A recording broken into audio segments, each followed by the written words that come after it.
Well, friends, we had a sad thing happen in our Oregon music community recently. Our good buddy and friend Steve Lindley took his own life recently, and we had a little celebration of life ceremony underneath a beautiful oak tree in Lithia Park the other day, and it was super nice. So much love and appreciation of the guy and everybody that was there, many of whom I hadn't seen since the pandemic started, so it was kind of bittersweet. Nice to see everybody, but wishing, of course, that it was a happier occasion. But in some funny way, it was kind of a happy occasion because the overwhelming feeling of love and appreciation for this person, Steve Lindley, who I only knew as Lindley for a long time. I didn't know he had a first name for about 5 years. Never saw him anywhere else than the Wild Goose on Sunday nights, practically, or at one of my gigs. I'd always put a piano, set up the piano when I played a gig at the Goose just in case Lindley showed up, because he was always game to try any tune, whether he knew it or not, or whether he'd ever heard it or not. And he'd sit down at the piano and be trying to figure it out. And if he got into a corner or played the wrong note, he'd go, "Shit!" I was like, "I'm going to try to get 2 shits out of you during this song."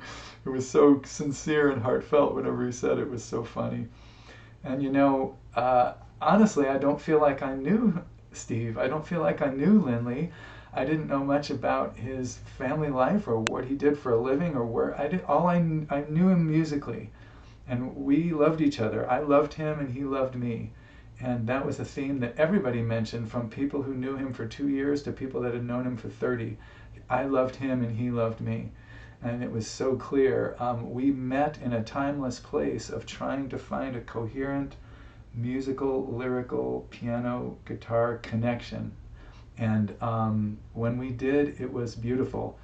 I know people who can play the drums better than Steve and play piano better than Steve and sing better than Steve, but I'll tell you, man, I had more sublime moments of musical connection with him than probably anybody else I've ever played with. He was so sincere and he felt my music, he listened to it, and I felt his and I listened to his. So we met in this kind of timeless, loving music place where we were trying to get it just right. And if we didn't get it just right and he yelled, "Shit!" it was just as sweet and funny for having tried. So I love this guy, and I know that he loved me. And so in a sense, he's not gone for me, because we knew each other in a timeless place. So the ceremony was really touching and beautiful, many thoughtful and heartfelt comments. So I'm just going to replay the song that I played there. It's a song about Sunday night. It's a song about the Goose. It's about the kind of connection that we had, which wasn't about career or money or fame. Not a whisper of that entered into our relationship. It was always about music and about nailing the moment and connection. So, song about Sunday night, and then just a little song in general about people who are not here anymore. So I'm going to start this off with a little hit of Oregon, homegrown. Stevie was an Oregon boy.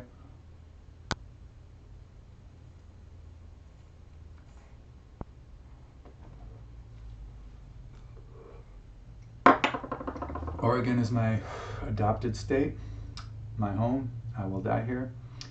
Bob Dylan's Heaven's Door Whiskey. Just a little bit. Here's to you, Stevie. Little sip of cranberry. And I'm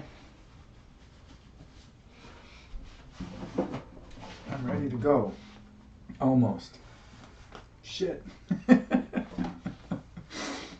Oh, he was so funny. Such a beautiful voice, beautiful soul, lovely touch on the piano. Pretty good drummer too. He had it all going on. And funny, sincere, sweet.